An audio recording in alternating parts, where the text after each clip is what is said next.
बाबा कहते हैं, बहुरी बंदी खल गन सती भाई, जे बिनु काज दाही ने हो बाई, परहित हानि लाभ जिनके रे, उजरे हरस विषाद बसे रे, उजरे हरस विषाद बसे रे। स्वामी जी कहते हैं, आज के परिप्रेक्ष्य में जो हम लोग जहाँ जी रहे हैं इस समय की बात है। स्वामी जी कहते हैं कि सच्चे भाव से यदि मैंने भगवान, प्रभु, गुरु, मित्र, माता पिता सबकी वंदना की है उन्होंने, तो उन्होंने खल यानी दुष्टों की भी वंदना की है। अब देखिए, बहुत से लोग सवाल करते हैं कि ये राम कथा है या धर्म का युग नहीं है, इसको कौन लोग सुनता है, कुछ नाच गान, कुछ इधर उधर की बातें कीजिए, आज लोग ज़्यादा पसंद करते हैं। बात सही है। त्रेता युग में ही स्वामी जी जानते थे कि आने वाला समय ऐसा होगा। उन्होंने उस समय ही ये बता दिया कि हमको दुष्टों को भी लेकर के चलना है। उन्होंने दुष्टों की भी वंदना की है।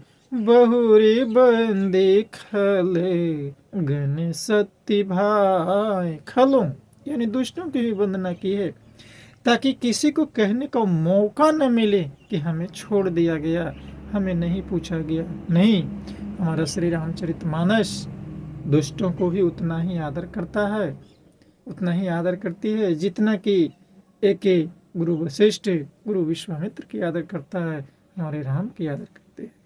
तो आए आगे दिखते हैं। हरिहर जस राकेश राहु से, पर काज भट सहस बाहु से, जे पर दोष लखहि सहसाखी, परहित घृत जिनके मन माखी। स्वामी जी का कहना है कि जो हरि और हर के यानी हरि स्वयं भगवान विष्णु और हर हर हर महादेव भगवान भोलेनाथ कि यश रूपे पूर्णिमा के चंद्रमा के लिए राहु के समान है, अर्थात जहाँ कहीं भगवान विष्णु या शंकर के यश का वर्णन होता है उसी में बाधा देते हैं। स्वामी जी कहते हैं कि आज के समय में जहाँ पर ये हरि कथा होती है, कोई हरि कथा की बात करता है, राम कथा की बात करता है, तो कुछ राहु लोग भी हैं जो इस कथा में विघ्न और बाधाएं, वो जात के नाम पर, धर्म के नाम पर, या जिस किसी जो भी मन में आता है उसके नाम पर बाधा डालना चाहते हैं, उसको डिस्टर्ब करना चाहते हैं। दूसरों की बुराई करने में सहस्त्र बाहु के समान वीर हैं, जो दूसरों के दोषों को हजार आंखों से देखते हैं और दूसरों के हित रूपी धीर घिए के लिए जिनका मन मक्खी के समान है। अर्थात स्वामी जी कहना चाहते हैं कि जिस प्रकार मक्खी घी में गिरकर उसे खराब कर देती है और स्वयं भी मर जाती है, उसी प्रकार दुष्ट लोग दूसरों के बने बनाए काम को अपनी हानि करके भी बिगाड़ देते हैं। आज यदि कोई ईश्वर की कथा कहता है, कोई सच्चे मार्ग पर चलता है, तो लोग उसे कम तो पसंद करते हैं, दास को ऐसा लगता है। लेकिन कुछ ऐसे भी लोग होते हैं जो उनको पीछे घुमाने की कोशिश करते हैं, उससे दूर करने की कोशिश करते हैं।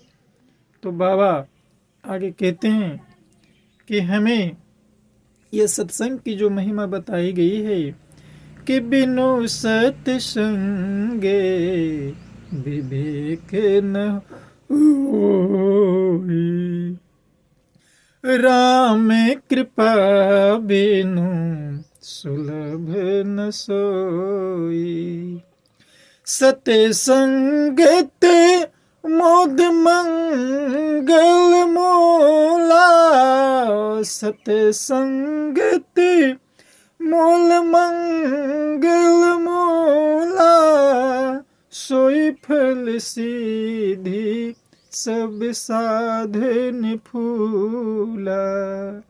सत्संग के बिना विवेक नहीं होता और श्री राम जी की कृपा के बिना वह सत्संग सहज में मिलता भी नहीं है। सत्संगति आनंद और कल्याण की बड़ी जड़ है। सत्संग की सिद्धि प्राप्ति करना ही उसकी फल है और सब साधन तो फूल है। बाबा कहते हैं हमें जैसा संगत मिलेगा, हमें ईश्वर की संगत मिलेगा तो ईश्वरीय गुण हमारे अंदर समाहित होंगे। क्योंकि ऐसे भी कहा गया है हम जैसा भोजन करते हैं हमारा शरीर का निर्माण, हमारे विवेक का निर्माण वैसा ही होता है। तो हम राम भजन, हम भगवान के गुणगान करेंगे तो हमारे रोम रोम में भगवान का अंश ही पिरोहित होगा। क्योंकि कण कण में है बस रहा तेरा रूप अपार, ते निकाल है सत्य तो मिथ्या है संसार। बाबा कहते हैं हमें दुष्टों को भी नमन करना है, उसे भी इस मार्ग पर लाने की कोशिश करना है और जहाँ तक हो सके ईश्वरीय शक्ति को जो असंभव को संभव कर देती है हमें अपने सत्य मार्ग से नहीं डिगना चाहिए। ये रामायण की चौपाइयाँ बार बार इशारा करती। तो आए आज का विचार जनमानस तक पहुँचे, यही दास चाहता है। प्रेम से कहना जय श्री राम।